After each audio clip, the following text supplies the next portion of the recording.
Tony Buzans, the inventor of the mind map, once wisely said, "Mind maps are the language my brain spoke." If I ask you to figure out a hidden picture with dots placed on a whiteboard, the first step you would do is to connect the dots to find the hidden picture. This is how the mind map works. Are you struggling to make notes and have difficulty memorizing them? Then don't worry, because I have a proven strategy that will allow you to take more productive and efficient notes.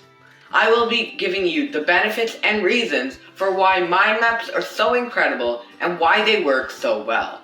So let's first talk about how to make mind maps. Well, there are 4 main parts and steps to creating a successful mind map. Step 1.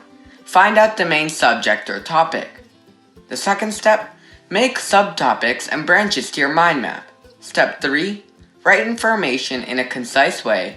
Step 4. Decorate your mind map by drawing colorful diagrams or putting photos. When we take notes, we often write a title so we know what it is about. Similarly, the first step of the mind map is to decide what your main subject or topic is. Once you have decided what your main topic is about, write it on the center of the page and draw a shape or design around it so you know what it is about. Let's look at an example. For the sake of the example, I chose the topic of types of bodies. On the center of the page, I wrote types of bodies and drew a circle around it so it is clear what the mind map is about. This way the title stands out and any reader who sees it can immediately identify the concept that this mind map contains. The second step to building an effective mind map is to branch out your ideas into 4 or 5 sub-branches. This way you can organize your notes into many sections that are easier to remember. This is because the brain remembers ideas and lists better when they're chunked into groups. In my case, I chose the types of bodies as my example. I can branch it out into the physical body, vital body, mental body, and the spiritual body, and finally the intellectual body.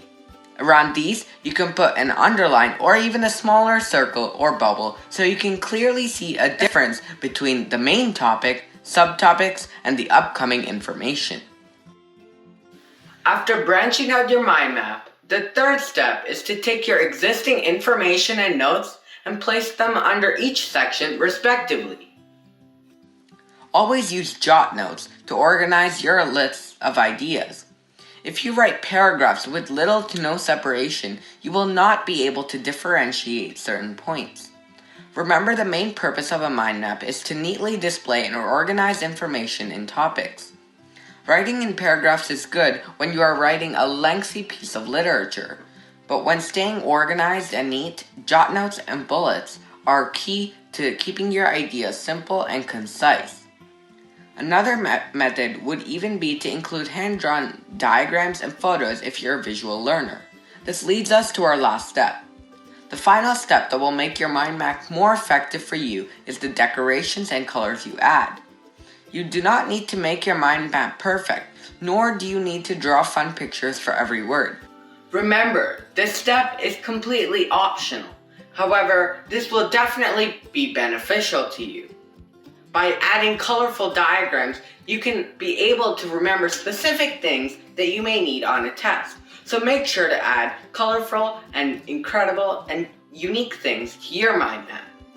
Now that was the basic format to making mind maps. It's simply a means of taking information and displaying it in an organized and spaced out way. You may think that making and creating mind maps is a waste of time and your effort. But there are many benefits to making mind maps. It makes information more easier to recall and memorize. It promotes meaningful learning, and it makes you a better writer. So that was my complete guide on the basics of the mind map. It's an incredible technique that will change your note-taking experience and help you memorize even quicker. So if you found this video informative and enjoyed it, then hit that subscribe button and like button, and I'll see you in the next video. Thanks for watching.